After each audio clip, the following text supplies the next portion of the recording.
ഓം ശരവണഭവ. എല്ലാവർക്കും കാർത്തികേയം യൂട്യൂബ് ചാനലിലേക്ക് സ്വാഗതം. ഇന്ന് ഞാൻ നിങ്ങളുമായിട്ട് പങ്കുവെക്കുന്നത് നാളെ വളരെയധികം പവർഫുള്ളായിട്ടുള്ള മീനമാസത്തിലെ അഭിജിത്ത് നക്ഷത്രം വരുന്ന ദിവസമാണ്.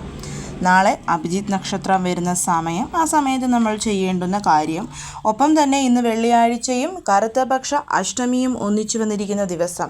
ഇന്ന് നമ്മൾ ചൊല്ലേണ്ടുന്ന മഹാലക്ഷ്മിയുടെ 12 നാമങ്ങളെക്കുറിച്ചുമാണ് ഇന്നത്തെ വീഡിയോയിൽ പറഞ്ഞിരിക്കുന്നത്. ഇന്നത്തെ വീഡിയോയിലോട്ട് നമുക്ക് പോകാം. അതിനു മുൻപായി ആദ്യമായിട്ടാണ് നിങ്ങൾ ഈ ചാനൽ കാണുന്നത് എന്നുണ്ടെങ്കിൽ ചാനലൊന്ന് സബ്സ്ക്രൈബ് ചെയ്യുവാനും വീഡിയോ മുഴുവനായിട്ട് കണ്ടിഷ്ടപ്പെട്ടാൽ ലൈക്ക് ചെയ്യുവാനും ഷെയർ ചെയ്യുവാനും മറക്കരുത്. അപ്പോൾ നമുക്ക് നാളത്തെ അഭിജിത്ത് നക്ഷത്ര സമയം എപ്പോഴാണെന്ന് നോക്കാം. നാളെ എന്ന് പറഞ്ഞാൽ 2026 ഏപ്രിൽ മാസം 11-ാം തീയതി ശനിയാഴ്ചയാണ് അഭിജിത്ത് നക്ഷത്ര സമയം വന്നിരിക്കുന്നത്. ഈയൊരു ശനിയാഴ്ചയ്ക്ക് പ്രത്യേകത എന്ന് പറയുന്നത് സാക്ഷാൽ വെങ്കടേശ്വര ഭഗവാന് വളരെ വളരെ പ്രിയപ്പെട്ട ഒരു ദിവസമാണ്. അതുകൊണ്ട് തന്നെ അഭിജിത്ത് നക്ഷത്ര സമയം ആ ഒരു പർട്ടിക്കുലറായിട്ടുള്ള ശനിയാഴ്ച വന്നിരിക്കുന്നു. അതുമാത്രവുമല്ല, ശനിഹോരയിലാണ് ഇപ്രാവശ്യത്തെ അഭിജിത്ത് നക്ഷത്ര സമയം വന്നിരിക്കുന്നത്. ഇത് രണ്ടും വളരെ വളരെ ഓസ്പീഷ്യസ് ആയിട്ടുള്ള ഒരു സമയമാണ്. നമുക്ക് എന്ത് ആഗ്രഹവും ഭഗവാനോട് പ്രാർത്ഥിച്ച് നേടിയെടുക്കാൻ പറ്റുന്ന ഒരു ദിവസം. എല്ലാ മാസവും അഭിജിത്ത് നക്ഷത്രം വരുന്നു എന്നതുകൊണ്ട് തന്നെ ആ ഒരു മാസം നമുക്ക് സാധിച്ച് കിട്ടേണ്ടുന്ന ആഗ്രഹം ഭഗവാനോട് പ്രാർത്ഥിക്കാം. അതിനേക്കാൾ കൂടുതൽ ഇപ്പോൾ ഒരു വീട്, ഒരു ജോലി, മക്കളുടെ വിവാഹം, ആരോഗ്യം, അങ്ങനെയുള്ള കാര്യങ്ങൾക്ക് വേണ്ടിയിട്ട് കൺസേൺ ചെയ്യുന്നവരാണ് നമ്മളെന്നുണ്ടെങ്കിൽ നമ്മൾ എല്ലാ മാസവും ആ ഒരേ ഒരു കാര്യം മുൻനിർത്തി തന്നെ പ്രാർത്ഥിക്കുന്നതാണ് നല്ലത്. അല്ലെങ്കിൽ നമ്മൾക്ക് ഈ ഒരു ഏപ്രിൽ മാസം സാധിച്ചു കിട്ടേണ്ടുന്ന കാര്യത്തിന് വേണ്ടിയിട്ട് ഭഗവാനോട് പ്രാർത്ഥിക്കാവുന്നതാണ്. നാളത്തെ ഉച്ച കഴിഞ്ഞുള്ള ആ ഒരു സമയമായതുകൊണ്ട് തന്നെ എല്ലാവർക്കും അത് വിനിയോഗിക്കാൻ പറ്റും. പീരിയഡ്സ് എന്നൊന്നും ഇതിനില്ല. പീരിയഡ് സമയമാണെങ്കിൽ നമുക്ക് ആ 2 ദീപങ്ങൾ തെളിയിക്കാൻ പറ്റില്ലെന്നേ ഉള്ളൂ. പക്ഷേ ആ ഒരു 24 മിനിറ്റ് സമയം തുടർച്ചയായി നമുക്ക് ഈ ഒരു അഭിജിത്ത് സ്തുതി ചൊല്ലിക്കൊണ്ടിരിക്കാവുന്നതാണ്. മനസ്സിൽ എന്താണ് ചെയ്യേണ്ടതെന്നും അഭിജിത്ത് നക്ഷത്രം എന്താണെന്നുള്ളതും എല്ലാവർക്കും അറിയാവുന്ന കാര്യമാണ്. അതുകൊണ്ട് അതിനെക്കുറിച്ച് ഞാൻ ഈ വീഡിയോയിൽ പറയുന്നില്ല. എന്താണ് ചെയ്യേണ്ടതെന്ന് വെച്ച് കഴിഞ്ഞാൽ, നമ്മുടെ പൂജാമുറിയിലോ അല്ലെങ്കിൽ നമ്മുടെ ഹോളിലോ കിഴക്കോട്ട് വരുന്ന രീതിയിൽ നെയ്യൊഴിച്ച് 2 ദീപങ്ങൾ കൊളുത്തണം. ആ ദീപത്തിൽ, അത് മൺവിളക്കാവാം, അങ്ങനെ അല്ലെങ്കിൽ ബ്രാസിൻ്റെ 2 ദീപങ്ങളാവാം, എന്തും എടുക്കാവുന്നതാണ്. അതിൽ മഞ്ഞൾ കുങ്കുമം പൊട്ടൊക്കെ വെച്ച് ആ വിളക്കിനെ പൂക്കൾ കൊണ്ടൊക്കെ അലങ്കരിക്കുന്നത് നല്ലതാണ്. എന്നിട്ട് അതിന് മുൻപിൽ, നമ്മൾ ആ ദീപത്തിന് മുൻപിലിരുന്ന് 3 പ്രാവശ്യം അഭിജിത്ത് സ്തുതിയും അതിനുശേഷം നമ്മുടെ ഇഷ്ടദൈവത്തിൻ്റെ മന്ത്രവും ചൊല്ലുക എന്നുള്ളതാണ്.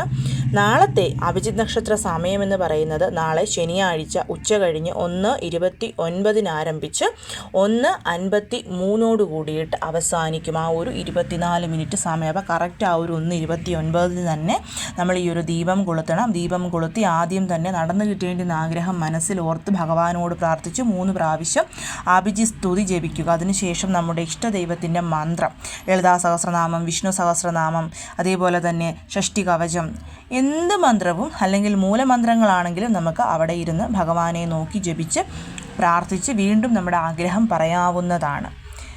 അഭിജിത്ത് സ്തുതി എന്താണെന്നുള്ളത് എല്ലാവർക്കും അറിയാമല്ലോ. അഭിജിത ആഗമാന്തുതിര അഭിജിതാംബര നക്ഷത്രാന നാഥദീയ ജ്യോതിന നളഗംഗാധര ഭവധാരണ ശിവസ്യ വിഷ്ണുമേധിന ഭവതബലാംശുത പരിപാലയ ശരണാഗത പാഹിമ. അപ്പോൾ ഈ ഒരു മന്ത്രമാണ് നമ്മൾ 3 പ്രാവശ്യം ചൊല്ലേണ്ടത്. കണ്ടിന്യൂസ് ആയിട്ട് 24 മിനിറ്റ് ഈ ഒരു മന്ത്രം ചൊല്ലിയാലും യാതൊരുവിധ കുഴപ്പവുമില്ല. വളരെ വളരെ പവർഫുള്ളായിട്ടുള്ള 24 മിനിറ്റ് സമയം. അതിനെ നമ്മൾ 100% സക്സസ് ആയിട്ട് വിനിയോഗിച്ചാൽ തീർച്ചയായും നമുക്ക് വിജയം ലഭിക്കുന്നതാണ്.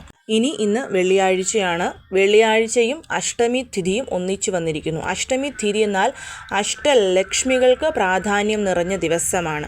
അതുകൊണ്ട് തന്നെ ഇന്ന് വൈകിട്ട് നമ്മൾ ചെയ്യേണ്ടുന്ന കാര്യം എന്ന് പറയുന്നത് 8 നെയ് ദീപങ്ങൾ മഹാലക്ഷ്മി ദേവിയുടെ ഫോട്ടോയ്ക്ക് മുൻപിൽ കൊളുത്തി വെക്കാൻ പറ്റുമെങ്കിൽ കൊളുത്തുക. അങ്ങനെയല്ല, നമ്മുടെ കയ്യിൽ അഷ്ടലക്ഷ്മി ഫോട്ടോ ഉണ്ടെങ്കിൽ, ചിലവരുടെ കയ്യിൽ ചിലപ്പം അഷ്ടലക്ഷ്മിയുടെ ഫോട്ടോ ഉണ്ടാവും. അങ്ങനെയല്ലെങ്കിൽ നമ്മുടെ കയ്യിൽ അഷ്ടലക്ഷ്മി വിളക്കുണ്ടെങ്കിൽ ആ വിളക്ക്, ഇപ്പം അഷ്ടലക്ഷ്മി ഫോട്ടോയാണെങ്കിൽ ആ ഫോട്ടോ തുടച്ച് മഞ്ഞൾ കുങ്കുമം പൊട്ടൊക്കെ വെച്ച് നമുക്ക് കിട്ടുന്ന മുല്ലപ്പൂക്കൾ, താമരപ്പൂക്കൾ, റോസപ്പൂക്കളൊക്കെ സമർപ്പിച്ച് അതിന് മുൻപിൽ വടക്കോട്ട് ഫേസ് ചെയ്ത് ഒരു ദീപം തെളിയിക്കണം.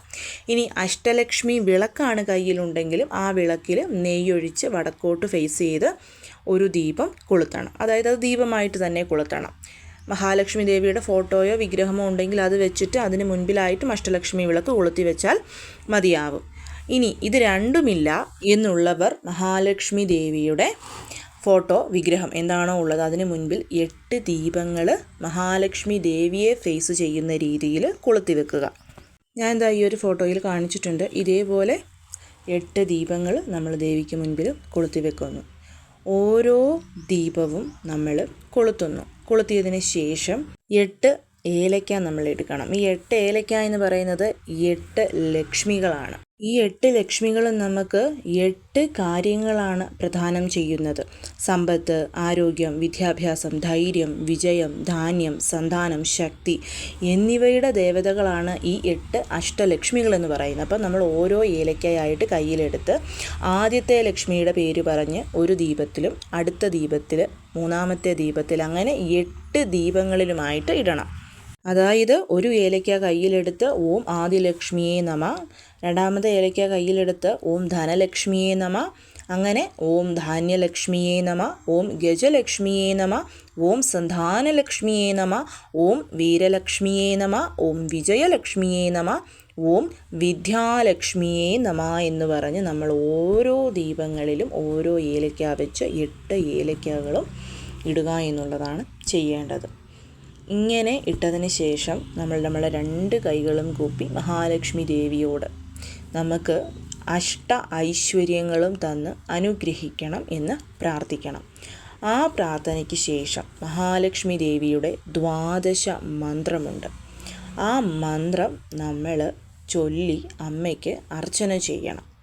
അതായത് അർച്ചന ചെയ്യുക എന്ന് പറയുമ്പോൾ ഓരോ ദീപങ്ങളിലായിട്ട് ചെയ്യണമെന്നില്ല. നമ്മൾ മഹാലക്ഷ്മി ദേവിയുടെ ഫോട്ടോയോ വിഗ്രഹമോ വെച്ചിട്ടായിരിക്കുമല്ലോ നമ്മൾ ദീപങ്ങൾ കൊളുത്തി വെച്ചിരിക്കുന്നത്. അപ്പോൾ ആ വിഗ്രഹത്തിനോ ഫോട്ടോയ്ക്ക് മുൻപിലോ നമ്മൾ അർച്ചന ചെയ്യാം. ഇനി അഷ്ടലക്ഷ്മി ആണെന്ന് ഭാവിച്ച് അഷ്ടലക്ഷ്മി ഫോട്ടോയോ അഷ്ടലക്ഷ്മി വിളക്കോ ആണോ വെച്ചിരിക്കുന്നവർ, അങ്ങനെയുള്ളവർ ചെയ്യേണ്ടത് 8 ഏലക്ക കയ്യിലെടുത്ത് ഇതേപോലെ മന്ത്രം ചൊല്ലിയ അഷ്ടലക്ഷ്മി വിളക്കിലോട്ട് ഓരോ ഏലക്കയായിട്ടിട്ട് 8 ഏലക്കകളും ഇടുക.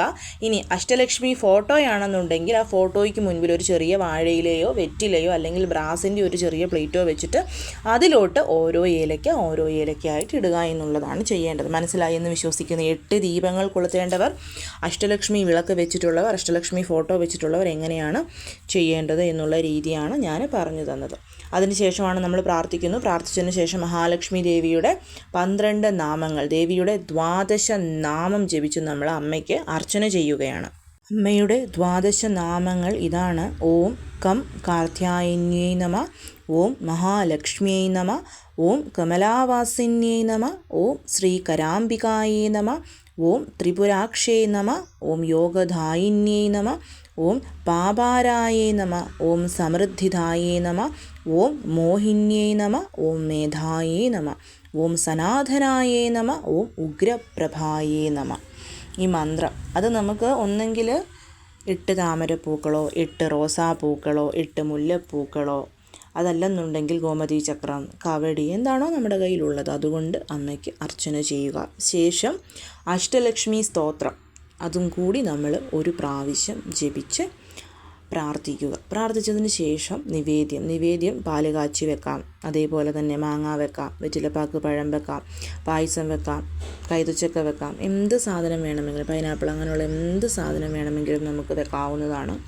അതിനുശേഷം നമ്മുടെ വീട്ടിൽ 8 ഐശ്വര്യങ്ങൾ, അഷ്ട ഐശ്വര്യങ്ങളും തന്ന അമ്മ അനുഗ്രഹിക്കണമെന്ന്, അമ്മയുടെ പൂർണ്ണമായ കടാക്ഷം എൻ്റെ കുടുംബത്തിൽ ഉണ്ടാവണമെന്നും നമ്മൾ പ്രാർത്ഥിക്കണം. അതേപോലെ തന്നെ കോടീശ്വര യോഗം അതിനുള്ളതാണ് ഞാൻ ഇവിടെ കാണിച്ചിട്ടുണ്ടല്ലോ. സാരി, വെള്ളിയുടെ നാണയം, സ്വർണത്തിൻ്റെ എന്തെങ്കിലും കുപ്പിവള, പൈസ അങ്ങനെയുള്ള എന്ത് സാധനങ്ങളും കോടീശ്വര യോഗത്തിന് വേണ്ടിയിട്ട് നമുക്ക് എപ്പോഴൊക്കെ മഹാലക്ഷ്മി പൂജ ചെയ്യുന്നുണ്ടോ അപ്പോഴൊക്കെ അതും വെക്കണം. അതൊക്കെ വെക്കാവുന്നതാണ്. അതൊക്കെ എല്ലാവരും വെച്ച് അമ്മയെ പ്രാർത്ഥിക്കണം. പിന്നെ എല്ലാ വെള്ളിയാഴ്ചകളിലും ചെയ്യുന്ന കാര്യങ്ങളൊക്കെ ഞാൻ പറയുന്നതാണല്ലോ, അതൊക്കെ എല്ലാവരും മറക്കാതെ ചെയ്യണം.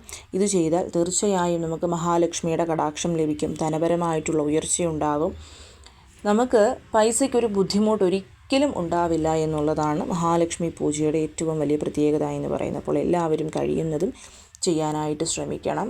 അതേപോലെ താമരപ്പൂക്കളൊക്കെ ഒരുപാട് കിട്ടും നിങ്ങൾക്കെന്നുണ്ടെങ്കിൽ മഹാലക്ഷ്മി അഷ്ടകം, ഓരോ അഷ്ടകവും ചൊല്ലി ഓരോ താമരപ്പൂക്കളായിട്ട് 8 താമരപ്പൂക്കളോ 8 റോസപ്പൂക്കളോ ഒക്കെ ദേവിക്ക് സമർപ്പിക്കാവുന്നതുമാണ്. അപ്പോൾ എല്ലാവരും ഇത് ചെയ്യാനായിട്ട് ഇന്ന് ശ്രമിക്കണം. എല്ലാവരെയും മുരുകൻ അനുഗ്രഹിക്കട്ടെ. ഓം ശരവണ ഭവ.